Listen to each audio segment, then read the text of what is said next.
أعوذ بالله من الشيطان الرجيم بسم الله الرحمن الرحيم رب زدني علما رب زدني علما رب زدني علما رب اشرح لي صدري ويسر لي أمري واحلل عقدة من لساني يفقهوا قولي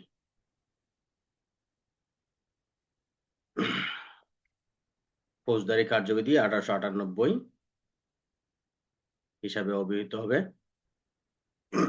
এবং সমগ্র বাংলাদেশে কার্যকর হবে এক দ্বারা। ফৌজদারি কার্যবিধি 1-2 বলা আছে যে এইটা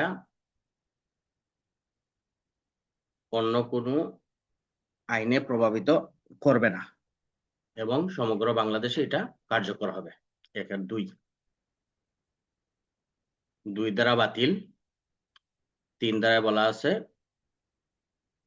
যে ফৌজদারি কার্যবিধির পূর্ববর্তী শব্দসমূহ। 4 দ্বারা হয়েছে সংজ্ঞাসমূহ। ফৌজদারি কার্যবিধি 4 রেখা হয়েছে অ্যাডভোকেটের সংজ্ঞা। 4 রেখার ক বলা হয়েছে অ্যাটর্নি জেনারেল। 4 1 তে বলা আছে জামিনযোগ্য অপরাধ ও জামিনের অযোগ্য অপরাধের সংজ্ঞা। 4 গ তে বলা আছে অভিযোগ। 4 তে বলা আছে রাষ্ট্রীয় কেরানি বা রাষ্ট্রীয় করণিক। 4 চ আমলযোগ্য অপরাধ কগনিজেবল অফেন্স। 4 বর্গীয় জ হচ্ছে ম্যাজিস্ট্রেট, যেটা আমলে নিবেন, নালিশ, অর্থাৎ 4 বর্গীয় জ হচ্ছে নালিশ। তারপরে হচ্ছে ফৌজদারি কার্যবিধি 4 এখানে হচ্ছে হাইকোর্ট বিভাগ। ফৌজদারি কার্যবিধি 4 ট হচ্ছে অনুসন্ধান বা ইনকোয়ারির সংজ্ঞা, পিআরবি 613। 4 ঠ হচ্ছে তদন্ত। এবার অনেকেই পরীক্ষার মধ্যে আমাদের এএসআই থেকে সাব ইন্সপেক্টর পরীক্ষা অনেকেই এই 4 ঠ এবং ঠর মধ্যে ভুল করছে, যার কারণে অনেকের রেজাল্ট আসে নাই। যে অন্যান্য ক্ষেত্রে মনে করছে অনেক ভালো পরীক্ষা দিছে, সেটা আমরা দেখছি, কিন্তু ভাগ্যক্রমে ওনার রেজাল্টটা আসে নাই। ফৌজদারি কার্যবিধি 4 ড হচ্ছে বিচার বিষয়ক কার্যক্রম। ফৌজদারি কার্যবিধি 4 ঢ হচ্ছে আমল অযোগ্য অপরাধ। না, একটা প্রশ্ন ছিল, 4 চ, হ্যাঁ, তোমার যে বিচার বিভাগ কার্যক্রম আর যে ট্রায়াল যে শব্দটা আসছিল, এটা কি একই নাকি? অনেকটা কাছাকাছি, অনেকটা কাছাকাছি। এটা হচ্ছে যে 265 ট্রায়াল, যেটা ও আচ্ছা, আর বিচার বিষয়ক কার্যক্রম এটা তো হচ্ছে সংজ্ঞা, আর ট্রায়াল যেটা এটা হচ্ছে 265। হ্যাঁ, হ্যাঁ। ও আচ্ছা আচ্ছা, সঠিক। তারপর হচ্ছে 4 ত থানার ভারপ্রাপ্ত অফিসার এর সংজ্ঞা। ফৌজদারি কার্যবিধি 4 ত হচ্ছে স্থান। ফৌজদারি কার্যবিধি 4 দ হচ্ছে থানা। ফৌজদারি কার্যবিধি 4 দন্তন্য পাবলিক প্রসিকিউটর এর সংজ্ঞা। 5 দ্বারা বলা আছে দণ্ডবিধিতে বর্ণিত সকল অপরাধের তদন্ত অনুসন্ধান বিচার ফৌজদারি আইন অনুসারে হবে। 5-2 বলা আছে যে যদি এটা অন্য কোনো বিশেষ আইন যদি তদন্তের ব্যবস্থা থাকে, সেই ক্ষেত্রে এটা অন্য কোনো আইনকে প্রভাবিত করবে না। 6 দ্বারা হচ্ছে দ্বিতীয় অধ্যায়ের 6 দ্বারা হচ্ছে আদালতের শ্রেণী বিভাগ। ফৌজদারি আদালত হবে 2 প্রকারের, দায়রা আদালত এবং ম্যাজিস্ট্রেট আদালত। ম্যাজিস্ট্রেট আদালত হচ্ছে আবার 2 প্রকার, জুডিশিয়াল ম্যাজিস্ট্রেট এবং এক্সিকিউটিভ বা নির্বাহী ম্যাজিস্ট্রেট। 6-3 বলা আছে জুডিশিয়াল ম্যাজিস্ট্রেট হবে আবার 4 প্রকার, মেট্রোপলিটন এলাকায় চিফ মেট্রোপলিটন ম্যাজিস্ট্রেট এবং অন্যান্য এলাকায় চিফ জুডিশিয়াল ম্যাজিস্ট্রেট। 2 খ-তে বলা আছে প্রথম শ্রেণী ম্যাজিস্ট্রেট এবং গ-তে বলা হয়েছে দ্বিতীয় শ্রেণী ম্যাজিস্ট্রেট, ঘ-তে বলা হয়েছে তৃতীয় শ্রেণীর ম্যাজিস্ট্রেট। তারপর হচ্ছে 10 দ্বারা হচ্ছে নির্বাহী ম্যাজিস্ট্রেট, কারা কারা হইতে পারে বা ওনাদের কাদেরকে নিযুক্ত করা যেতে পারে, কে কোন ক্ষমতার দায়িত্ব পদ করবে, সেগুলো হচ্ছে নির্বাহী ম্যাজিস্ট্রেট 10 দ্বারায়। এবং 10-এর সাথে একটা স্পষ্ট বিষয় বলা আছে, সেটা হচ্ছে পুলিশ কমিশনারকে কোনো মহানগর এলাকায় নির্বাহী ম্যাজিস্ট্রেটের ক্ষমতা দেওয়া যাবে না, তবে উনি সেটা প্রয়োগ করতে পারবে পুলিশ আইন এবং পিআরবি 35 বিধি অনুসারে, এবং মেট্রো অধ্যাদেশে উনি সেটা নির্বাহী ম্যাজিস্ট্রেটের ক্ষমতা প্রয়োগ করতে পারে। ফৌজদারি কার্যবিধি আইনের 11 দ্বারা হচ্ছে জুডিশিয়াল বা বিচারিক ম্যাজিস্ট্রেট। এটা রাষ্ট্রপতি সংবিধানের 113 অনুচ্ছেদ অনুসারে জুডিশিয়াল বা বিচারিক ম্যাজিস্ট্রেট নিয়োগ করে থাকেন। তারপর হচ্ছে 12 দ্বারা স্পেশাল বা বিশেষ ম্যাজিস্ট্রেট। স্পেশাল নির্বাহী ম্যাজিস্ট্রেট বা বিশেষ ম্যাজিস্ট্রেট এটা হচ্ছে পুলিশের এএসপি টু উপরে যে কোনো অফিসারকে এটা ক্ষমতা দেওয়া যেতে পারে নির্বাহী ম্যাজিস্ট্রেটের। সেটা কোন ক্ষেত্রে?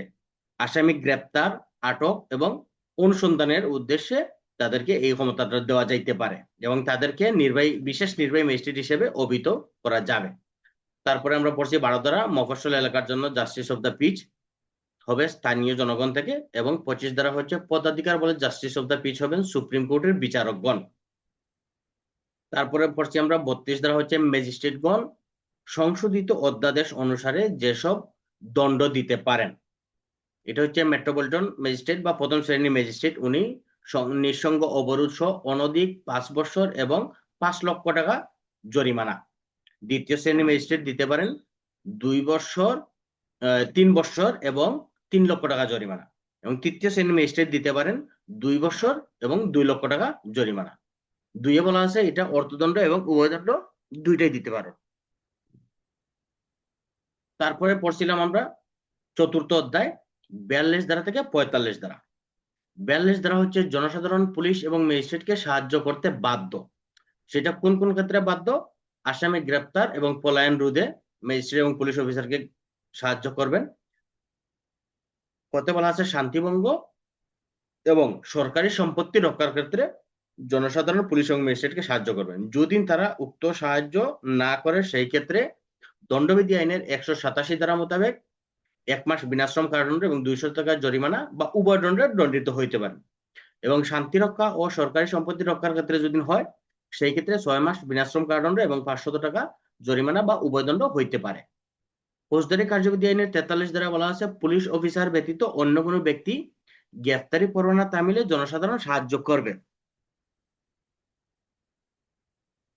পুলিশ অফিসার ব্যতীত, অর্থাৎ যদি একটা পরোয়ানা কোনো ব্যক্তির নামে দেওয়া হয় সেই ক্ষেত্রে উক্ত ব্যক্তিকে জনসাধারণ সাহায্য করবে কি জন্য? পরোয়ানা তামিলের জন্য। ফৌজদারি কার্যবিধি 44 ধারা বলা আছে জনসাধারণ কতিপয় অপরাধের সংবাদ দিবেন। এখানে অপরাধটা বলা হয়েছে মোট 35টা অপরাধের সংবাদ পুলিশ এবং ম্যাজিস্ট্রেটকে দিবেন ফৌজদারি কার্যবিধি আইনের 44 ধারায়। এই ধারাগুলা কি? 121, 121 শর্ট হাইফেন ক, 123, 124, 124 শর্ট হাইফেন ক, 125, 126 অর্থাৎ 130, অর্থাৎ রাষ্ট্রদ্রোহিতার যে অপরাধগুলো আছে সেগুলোর সংবাদ দিবেন। তারপরে হচ্ছে দাঙ্গা হাঙ্গামা, অর্থাৎ বেআইনি সমাবেশের সংবাদ দিবেন এবং দাঙ্গা হাঙ্গামার সংবাদ দিবেন। খুনের সংবাদ দিবেন 302 থেকে 304 অপরাধ জন্য নরহত্যা দিবেন। তারপর হচ্ছে 382 হচ্ছে এই চুরির কালে আঘাত প্রদানের যেগুলো আছে সেগুলোর সংবাদ দিবেন, এবং দস্যুতা, ডাকাতি, তারপর হচ্ছে ডাকাত দলের সদস্য হওয়া, তারপরে অন্যের সম্পত্তি, ঘর বাড়িতে অগ্নিসংযোগ বা অনিষ্ট করা এবং অপরাধমূলক বল প্রয়োগ এবং অনধিকার গৃহে প্রবেশ, সেই সকল অপরাধের সংবাদ দিবেন। ফৌজদারি কার্যবিধি আইনের 45 ধারা বলা আছে গ্রাম প্রধান, হিসাবনবিশ, জমির মালিক, অন্যান্য ব্যক্তি অপরাধের সংবাদ দিতে বাধ্য। এখন যদি আসে জনসাধারণ কখন সংবাদ দিতে বাধ্য, সেই ক্ষেত্রে আপনাকে অবশ্যই লিখতে হবে ফৌজদারি কার্যবিধি আইনের 45 ধারা। আর যদি বলা হয় যে জনসাধারণ কখন পুলিশ এবং ম্যাজিস্ট্রেটকে সাহায্য করতে বাধ্য, সেই ক্ষেত্রে হচ্ছে ফৌজদারি কার্যবিধি আইনের 42 ধারাটা উল্লেখ করতে হবে। তাইলে আমরা আজকের ক্লাস শুরু করি হচ্ছে ফৌজদারি কার্যবিধি আইনের 46 ধারা অধ্যায় 5। এটার মূল বিষয়বস্তু কি? গ্রেফতার, পলায়ন এবং পুনরায় গ্রেফতার সম্পর্কিত। গ্রেফতার, পলায়ন এবং পুনরায় গ্রেফতার সম্পর্কিত সংবাদ হচ্ছে ফৌজদারি কার্যবিধি আইনের 46 ধারা। অর্থাৎ এটা গ্রেফতার সম্পর্কে যে আলোচনা করা হয়েছে এটা হচ্ছে 46 থেকে 67, অধ্যায়টা হতো 5, ধারা কত? 46 থেকে 67। পঞ্চম অধ্যায়ের বিষয়বস্তু কি? গ্রেফতার, পলায়ন এবং পুনরায় গ্রেফতার সম্পর্কিত। এখন যদি একটা এমসিকিউ দেয় ফৌজদারি কার্যবিধি আইনের পঞ্চম অধ্যায়ের বিষয়বস্তু কোনটি? আদালতে হাজির করতে বাধ্য করা, গ্রেফতার, পলায়ন এবং পুনরায় গ্রেফতার করা, জনসাধারণ পুলিশ এবং ম্যাজিস্ট্রেটকে সাহায্য করা, ক, খ, গ কোনটিই নয়। সেই ক্ষেত্রে কোনটা হবে উত্তর?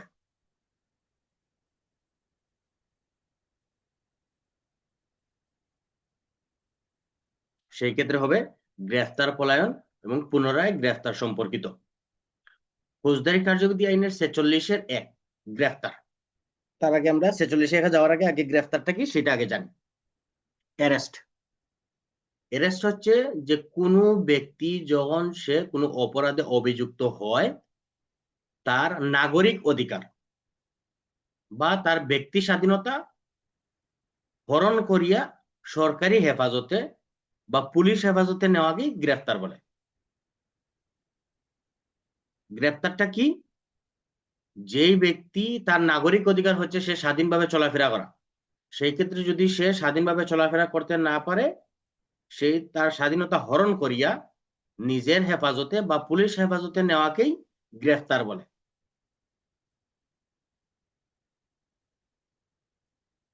এখন আমরা যাই ফৌজদারি কার্যবিধি 46-1 দ্বারায়।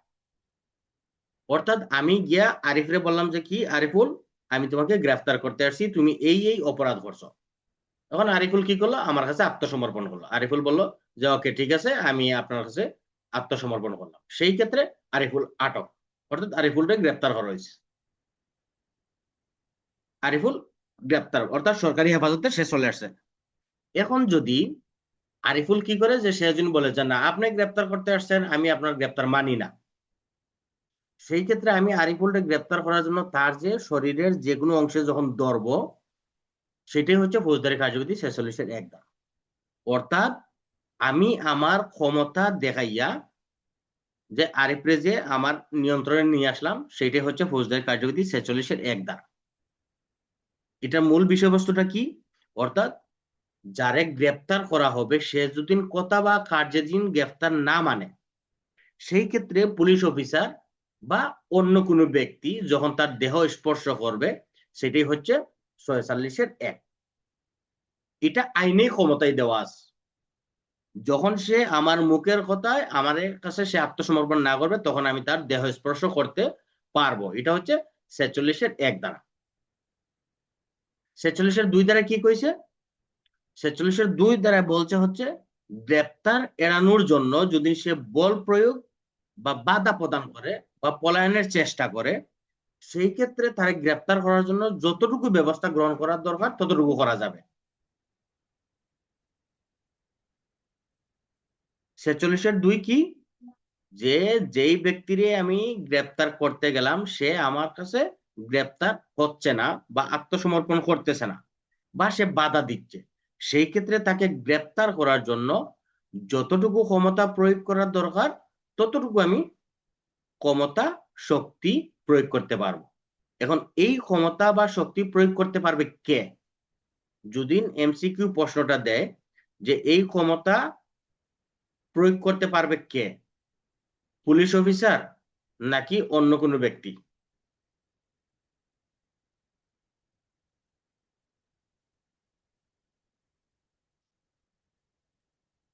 আরিফ,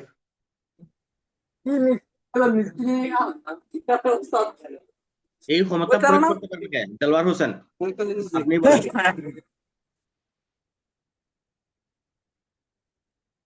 46-এ যখন গ্রেপ্তার করতে গেলাম সে আমার গ্রেপ্তার মানলো না। এখন 46-2 বলছে যে গ্রেপ্তার করতে গেছে, তার কথা, তার গ্রেপ্তারে হেফাজতে আনতে গেলে যতটুকু শক্তি বা ক্ষমতা প্রয়োগ করা দরকার ততটুকু করা যাবে। এখন এই ক্ষমতাটা কে প্রয়োগ করবে? পুলিশ অফিসার নাকি ক্ষমতাপ্রাপ্ত অন্য কোনো ব্যক্তি নাকি উভয়জনই? অর্থাৎ 46-2 উভয়ই। উভয়েই এই ক্ষমতাটা প্রয়োগ করতে পারবে। 46-1 যে দুইজন ব্যক্তি অর্থাৎ পুলিশ অফিসার এবং ক্ষমতাপ্রাপ্ত অন্য ব্যক্তি তার দেহ স্পর্শ করতে পারবে, উনি তারে প্রতিরোধ করার জন্য 46-2 যতটুকু ক্ষমতা প্রয়োগ করার দরকার ততটুকু করতে পারবে। 46-3, 46-3 হচ্ছে যখন কোনো আসামির আমি গ্রেপ্তার করতে গেলাম, এখন আসামি হচ্ছে কোন কিসের আসামি? মৃত্যুদণ্ড বা যাবজ্জীবন কারাদণ্ড প্রাপ্ত আসামি বা এই অপরাধে অভিযুক্ত। অর্থাৎ আমি একজন মার্ডার মামলার আসামিরে ধরতে গেলাম, এখন এই আসামি কি করতেছে? সে গ্রেপ্তারে আমার বাধা দিচ্ছে বা বল প্রয়োগ করতেছে। সেই ক্ষেত্রে তার গ্রেপ্তার এবং বাধা প্রদান যে বল প্রয়োগটা করতেছে এটা অপসারণ করার জন্য আমি তারা কি করতে পারবো? মৃত্যু বা গুলি পর্যন্ত করতে পারবো। মৃত্যু ঘটানো যাবে। কারণ মৃত্যু ঘটাইতে গেলে তখন আবার আমরা আগ্নেয়াস্ত্র ব্যবহার করব, এখানে আবার মনে করেন যে পিআরপি 153 চলে আসবে। যাক, ওইটা আমরা পরে আলোচনা করবো পিআরপির বিষয়টা। তাহলে 146-এর 3-এ বলা আছে মৃত্যুদণ্ডে দণ্ডনীয় অপরাধ বা যাবজ্জীবন কারাদণ্ডে দণ্ডনীয় অপরাধের আসামি ব্যতীত অন্য কাউকে মৃত্যু ঘটানো যাবে না। এখন যদি আপনি গিয়ে চুরির মামলার আসামিরে গ্রেপ্তার করতে গিয়ে মৃত্যু ঘটাই দেন তাহলে তার হবে না। সেটা হতে হবে, অপরাধটা দেখতে হবে কি, যে তার অপরাধটা হবে মৃত্যুদণ্ড বা যাবজ্জীবন কারাদণ্ডের দণ্ডনীয়, সেই ক্ষেত্রে তাকে মৃত্যু ঘটানো যাবে। 46 আমরা এই যে কি জানি বলে 46-এর সংশোধনী যেটা ক খ গ, এটা আমরা পরে একটা আলাদা ক্লাস করব।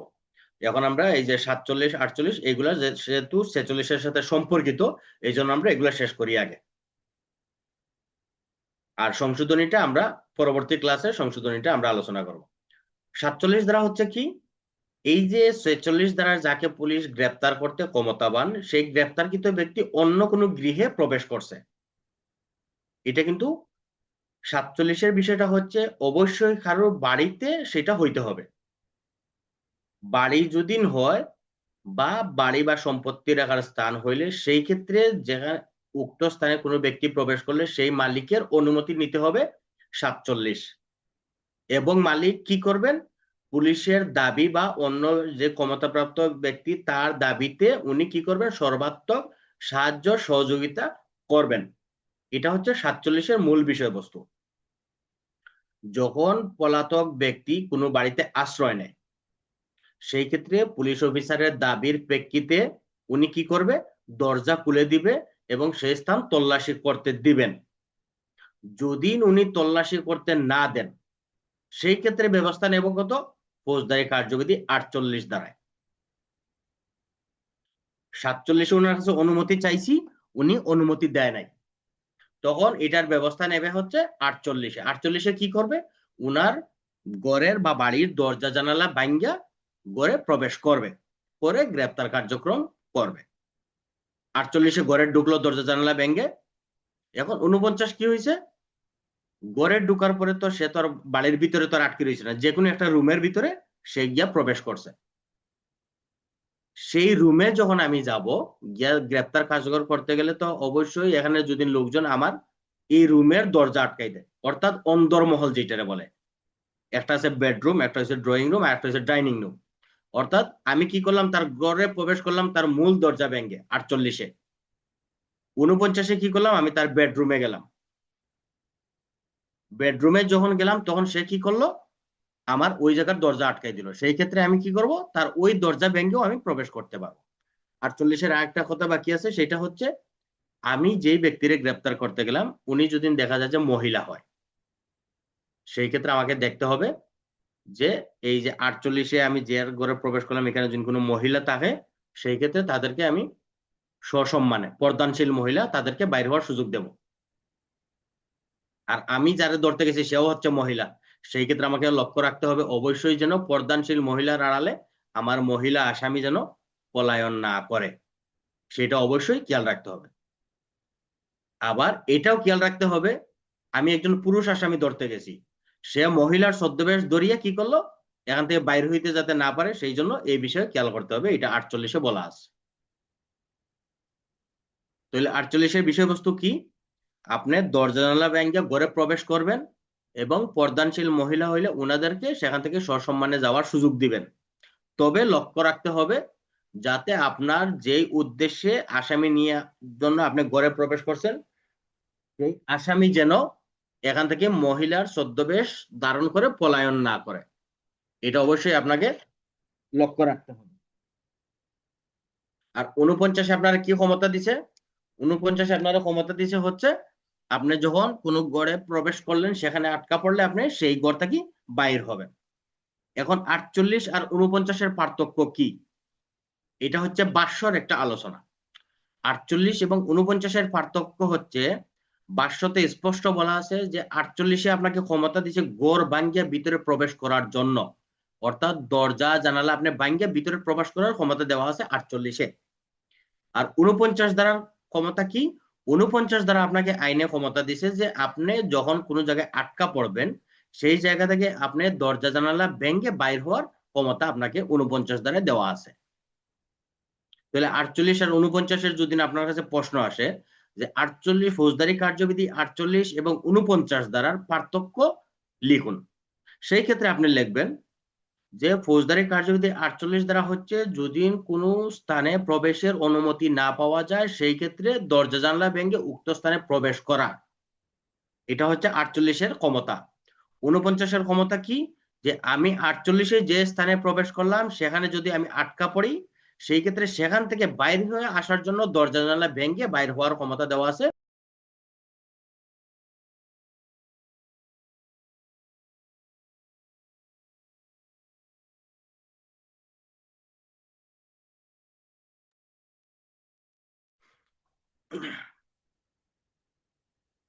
উনপঞ্চাশ দ্বারায় ভেঙে বাইর হলেন। 50-এ কি বলছে, 50-এ বলা আছে হচ্ছে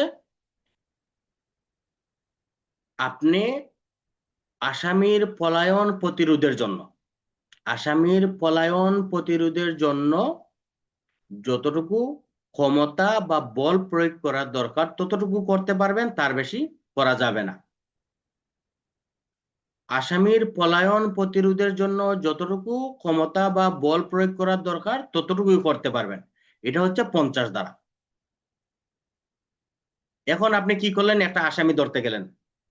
আমার বন্ধু সাদেক তালুকদার কি করলো, সুজন দেবনাথরে নিয়ে আসামি ধরতে রওনা করলো। সেই ক্ষেত্রে কি করলো, আসামি তো আর ধরা দেয় না, ধরা না দেওয়ার কারণে এখন সুজন দেবনাথ আর সাদিক তালুকদার দৌড়াইতে দৌড়াইতে গিয়ে আসামি ধরলো। ধরার পরে এখন তারা আচ্ছা মতো পিটানি দিল যে তুমি আমার অনেক দৌড়াইছো, সেই জন্য তোমার এখন পিটানি দেওয়া হবে, এবং পিটানি দিল। এটা হচ্ছে আইন বহির্ভূত। কারণ কি, আপনি তার পলায়ন প্রতিরোধের জন্য আপনি ক্ষমতা বা বল প্রয়োগ করতে পারবেন, কিন্তু আপনি যখন তারে আপনার হেফাজতে নিয়ে আসছেন তখন আপনি তারে আর নির্যাতন করার কোনো সুযোগ নাই। তারপরেও অনেক ক্ষেত্রে অনেক কিছু ঘটে, সেই জন্য এইসব বিষয়ে সাবধান হওয়া লাগে। 50-এর কি, যে পলায়ন প্রতিরোধের জন্য ক্ষমতা শক্তি প্রয়োগ, সেটা হচ্ছে 50 দ্বারা যতটুকু দেওয়া যায় ততটুকু দিতে হবে, তার বেশি দেওয়া যাবে না। ফৌজদারি কার্যবিধি 51 দ্বারা কি, 51 দ্বারা হচ্ছে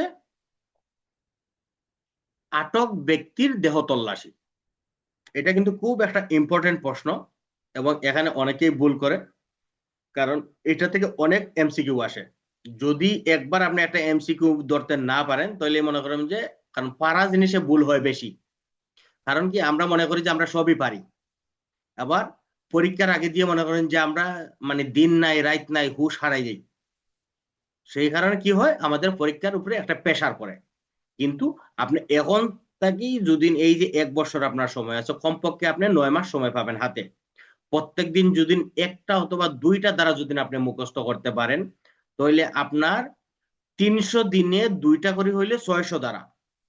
আপনার বইয়ে ফৌজদারি কার্যবিধি মোট দ্বারাই আছে 565, এর মধ্যে 565 পড়া লাগে না, পড়তে হয় সর্বোচ্চ 150 থেকে 60টা ফৌজদারি কার্যবিধি পড়তে হয়। তারপরে হচ্ছে আপনার সাক্ষ্য আইনের হচ্ছে 167, এর মধ্যে আবার অনেকটা বাতিল আছে।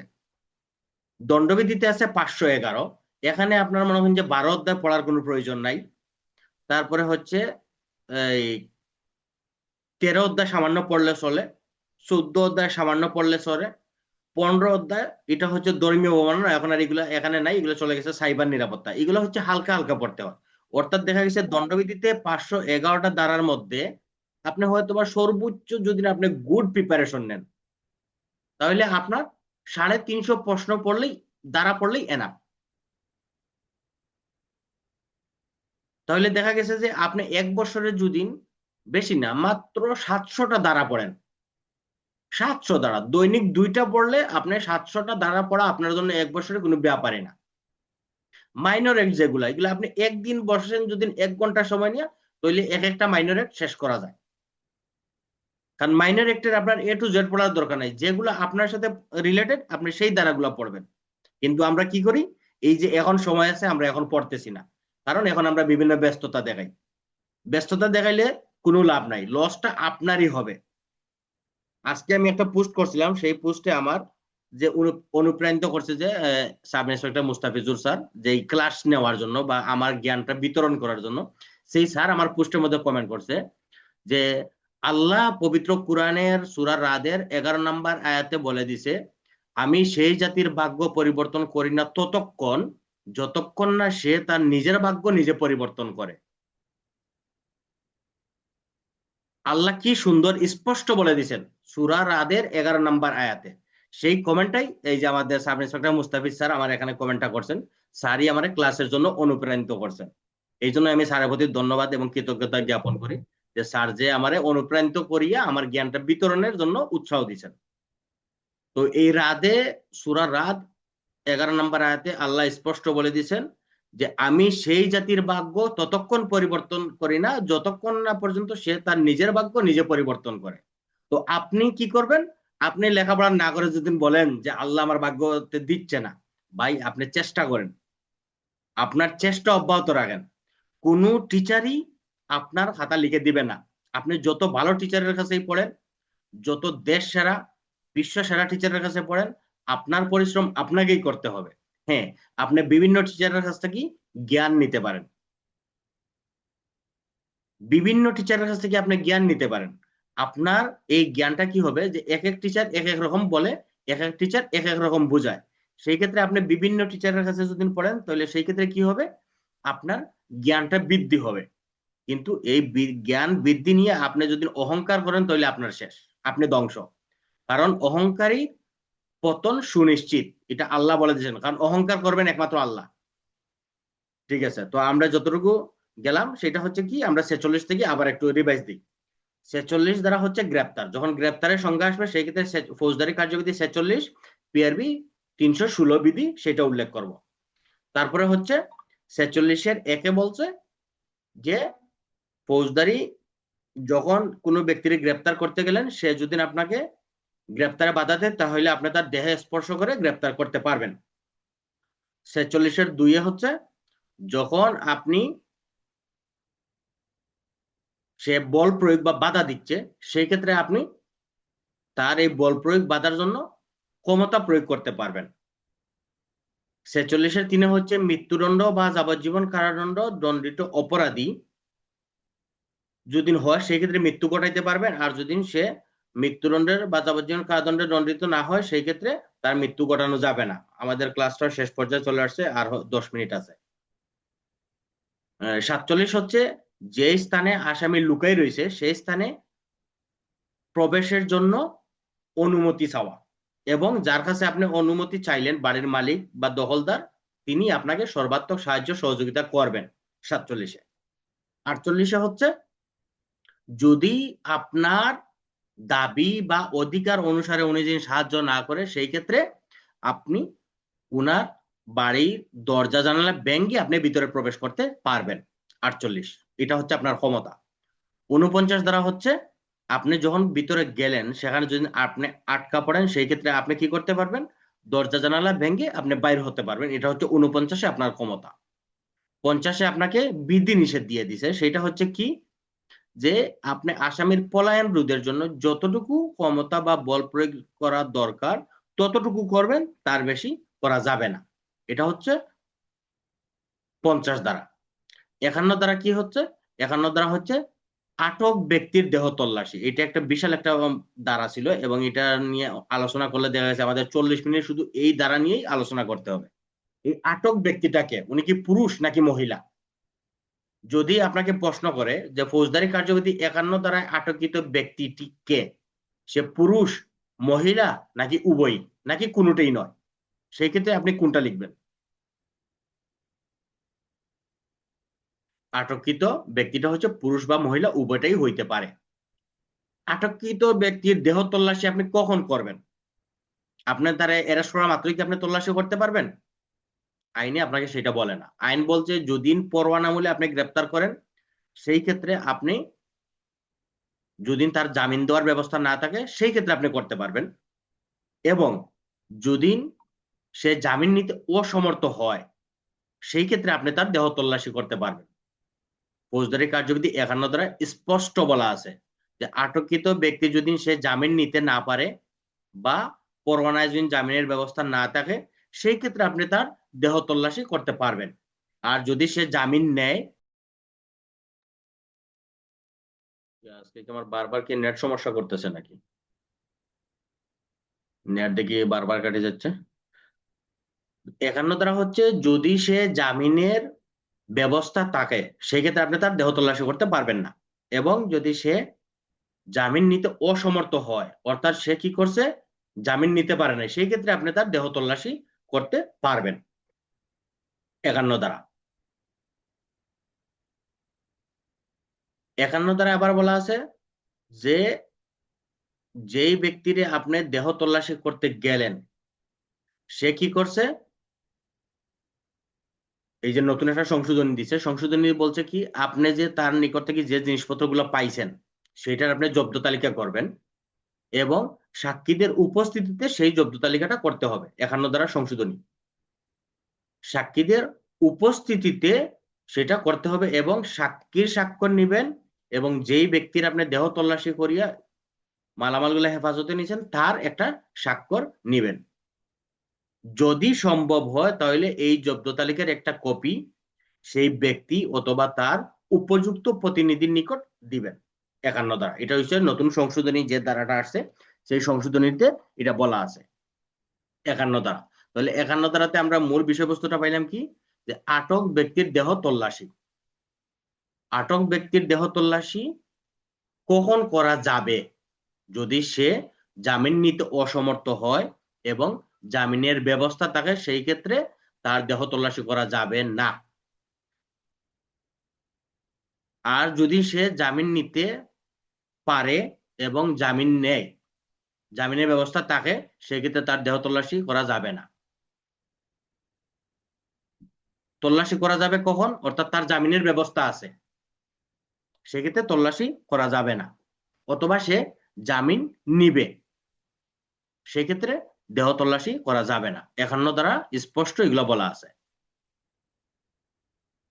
তো আমাদের ক্লাসটা প্রায় শেষ পর্যায়ে। আজকের আমরা আলোচনা করলাম হচ্ছে রিভিশন ক্লাস করলাম ফৌজদারি কার্যবিধি 1 থেকে 45 এবং আজকের আলোচনা করলাম 46 থেকে ফৌজদারি কার্যবিধি 51 ধারা পর্যন্ত। ইনশাল্লাহ